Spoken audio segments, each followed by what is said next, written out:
सो दोस्तों, welcome in discover Rajasthan. Keep discover keep learn. देखो, आज हम बात करेंगे ईडीएम एंड फ्रेजेस की, जो आपके राजस्थान हाई कोर्ट एलडीसी का एग्ज़ाम है उसके लिए बहुत ज़रूरी है ये। ठीक है, उसकी दृष्टि से हम यहाँ पे बात करने वाले हैं।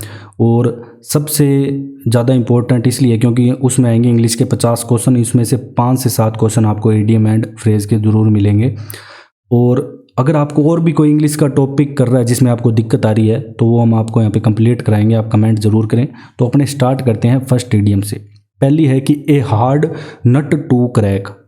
देखो, बिल्कुल नाम से स्पष्ट हो रहा है, ए हार्ड बहुत मुश्किल, नट टू क्रैक, नट को इसने सुपारी मानना है। यहाँ पे जो अपने पूजा वगैरह में छोटी सी एक सुपारी होती है वो तोड़नी बहुत मतलब मुश्किल होती है उसको तोड़ना। और भी चीज़ आप नट को मान सकते हो, जैसे लो वाला नट ले लो भले, ठीक है, तो उससे ले सकते हो कि मतलब गंभीर समस्या, इसका मीनिंग होता है गंभीर समस्या। A difficult problem English meaning होता है a hard nut to crack. देखो, कोई चीज़ टूट नहीं रही है और उसको तोड़ना ज़रूरी है तो समस्या तो अपने आप उत्पन्न होनी ही है। फिर हम बात करेंगे ए थॉर्न इन द फ्लैश, काम में हमेशा होने वाली बाधा। मतलब अपने कुछ भी काम करते हैं उसमें कुछ ना कुछ समस्या आ जाती है। देखो, अपने तैयारी कर रहे हैं तो कभी कुछ बुखार हो गई या और समस्या आ गई, तो ऐसे कोई भी अपने काम कर रहे हैं, जैसे अपने कहीं जा रहे हैं तो पेट्रोल ख़त्म हो गया, तो ए थॉर्न इन द फ्लैश, ठीक है, तो काम में हमेशा होने वाली बाधा। A constant source of annoyance, इसका इंग्लिश मीनिंग होगा। आपको देखो एग्जाम में ये दिया होगा ए थॉर्न इन द फ्लैश, फिर आपको बताना होगा कि इसका मीनिंग क्या है। फिर at one's beck and call, नियंत्रण में होना या आज्ञा में होना, अंडर वंस कंट्रोल, इसका मीनिंग होता है under one's control. At one's beck and call, देखो ए में आप आराम देखा अंड लिख रखे कि at one's beck and call, मतलब आपा कहना एक बार येलो मारियो और आग लो आ गयो, ठीक है, इसको आप के भी चीज़ हूँ ले इसको थे। नियंत्रण में होना मतलब अब आप 4-5 बार येलो मारा जद कर जाएगा तो वो नियंत्रण में कौन नहीं। देखो इसमें लिखा हुआ है, देखो कि at one's beck and call, मतलब एक बार येलो मारता ही आ गया। अंडर वंस कंट्रोल मतलब बेंगे कंट्रोल के अंदर है वो, ठीक है, तो यूँ थे याद रख सको। अब हम चौथे नंबर पे चलेंगे। देखो, एन एसिड टेस्ट। अब भाई इसमें तो आराम से पता चल रहा है एसिड टेस्ट, और इसका मीनिंग होता है a critical test.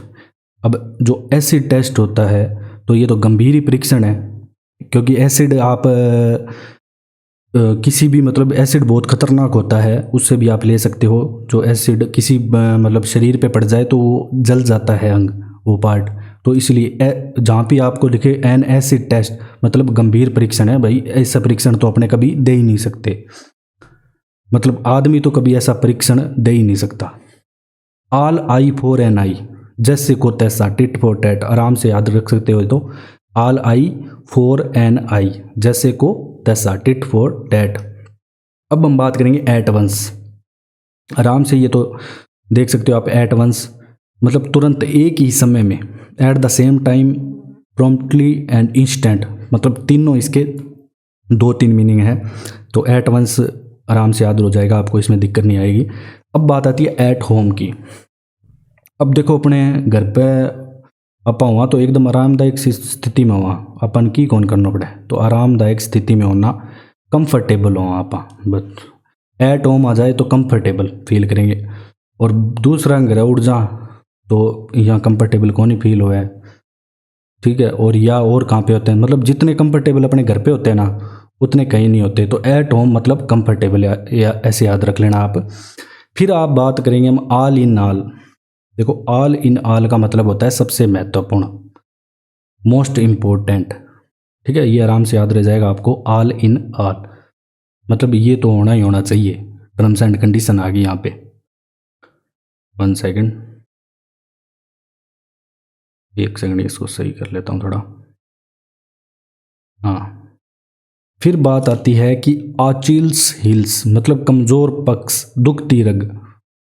A small but fatal weakness, देखो अपने को किसी की ऐसी चीज़ पता लग जाए जो उसकी कमज़ोरी हो तो वो होती है आचिल्स हील्स।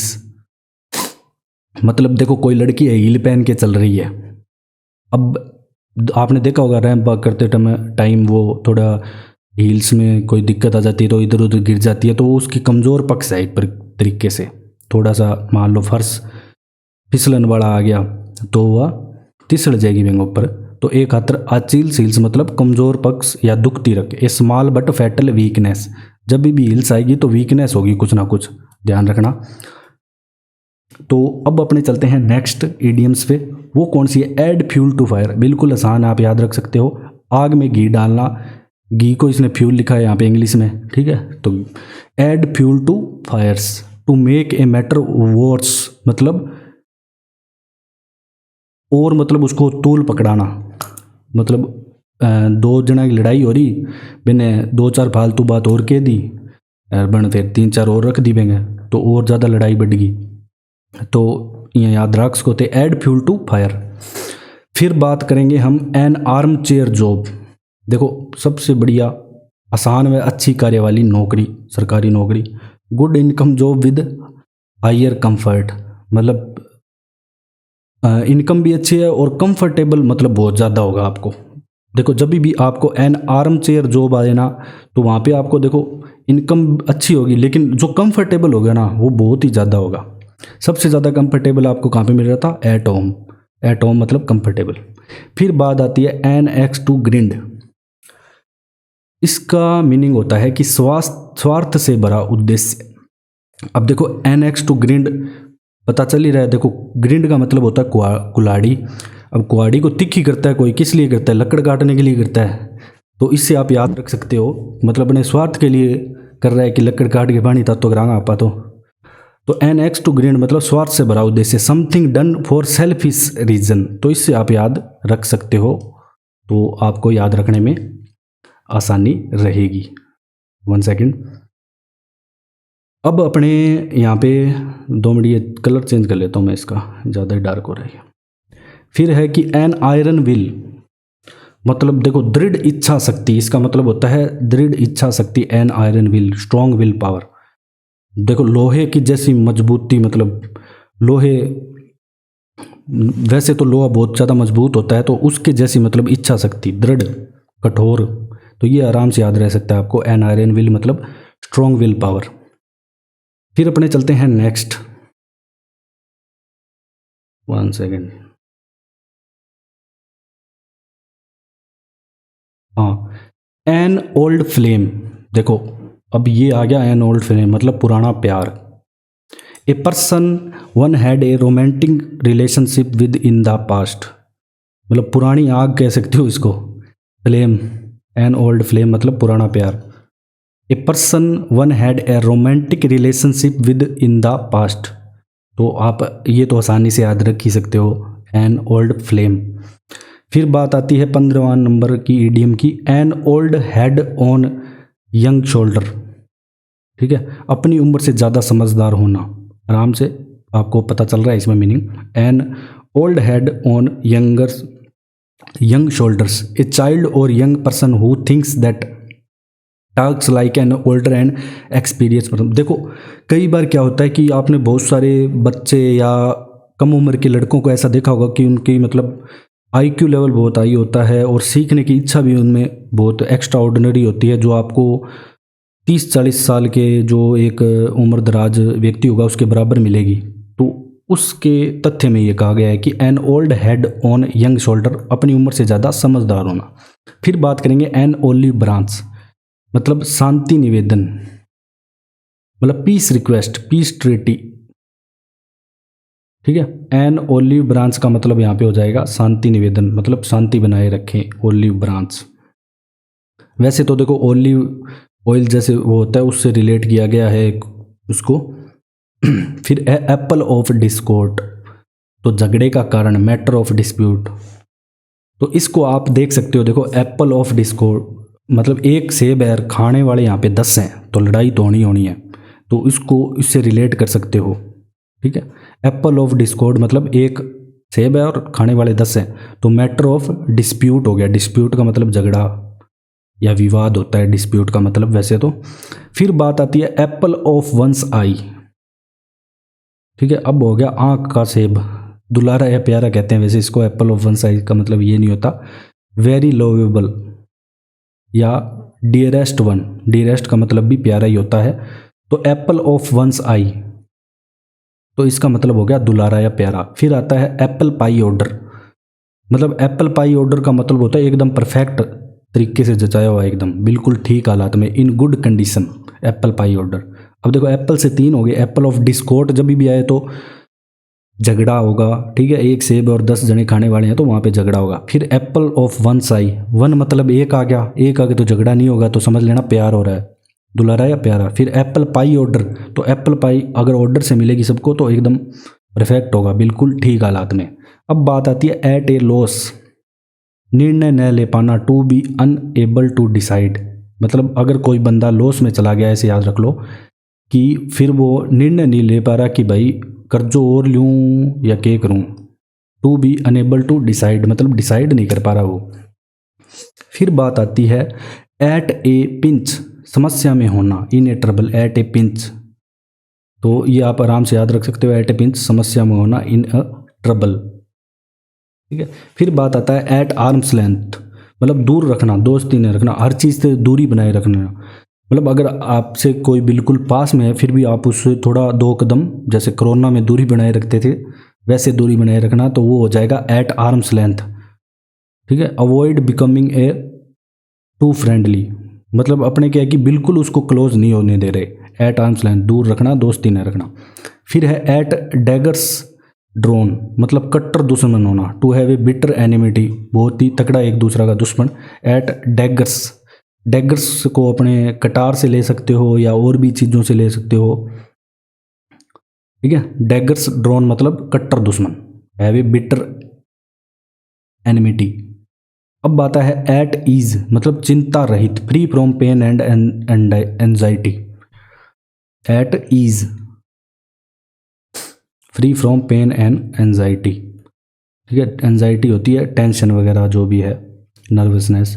फिर आता है next 25 at one's finger end, मतलब अब कोई चीज़ है उसकी आपको जड़ तक जानकारी होना, एट वन फिंगर एंड आ गया ना, मतलब शुरू से लेके लास्ट तक उसकी सबका पूरी जानकारी है हमको, एट वंस फिंगर एंड मतलब पूर्ण जानकारी। To have a complete knowledge, to be expert in, मतलब उस चीज़ में अपने एक्सपर्ट है, अपने को एंड तक पता है, एट वंस फिंगर एंड उसकी पूरी आंगली के बारे में पता है, ऐसे फिंगर्स उससे रिलेट किया गया है।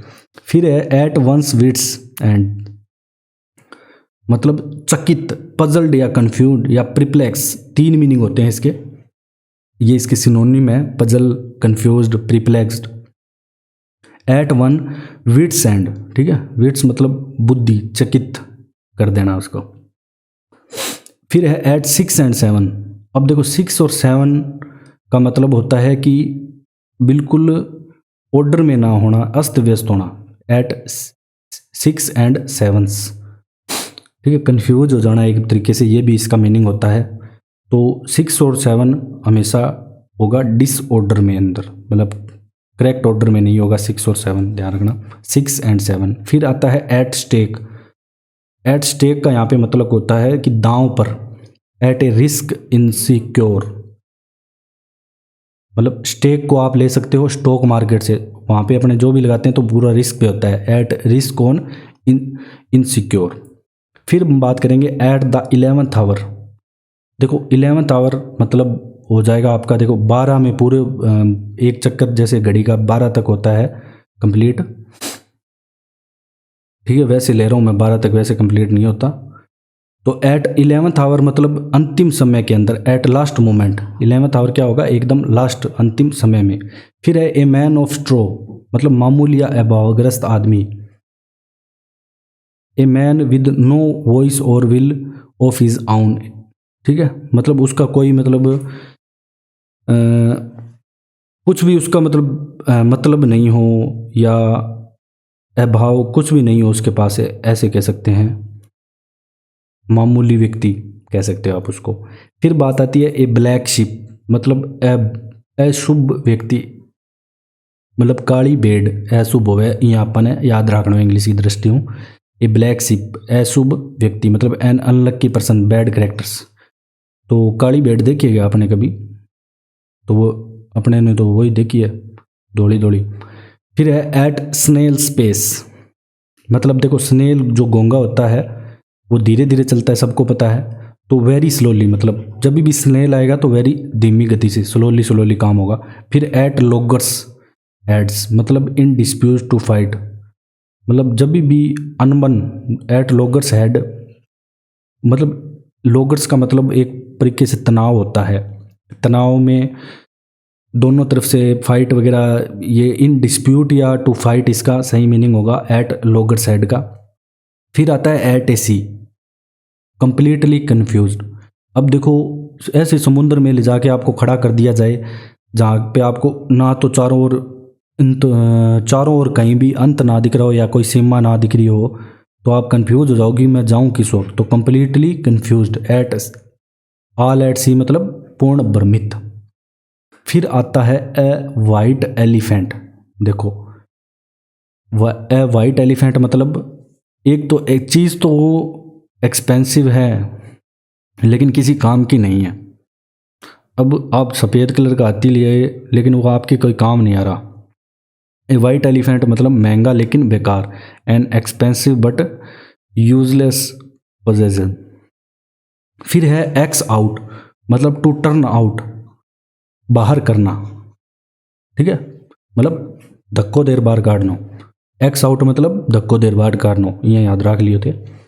फिर है bring to light. Bring to light मतलब आराम से याद रख सकते हो, तो मतलब कोई अंधेरे में खड़ा है उसको चांदने में ले जाओ। तो डिस्क्लोज मतलब उसको उजागर करना, किसी बात को उजागर करना।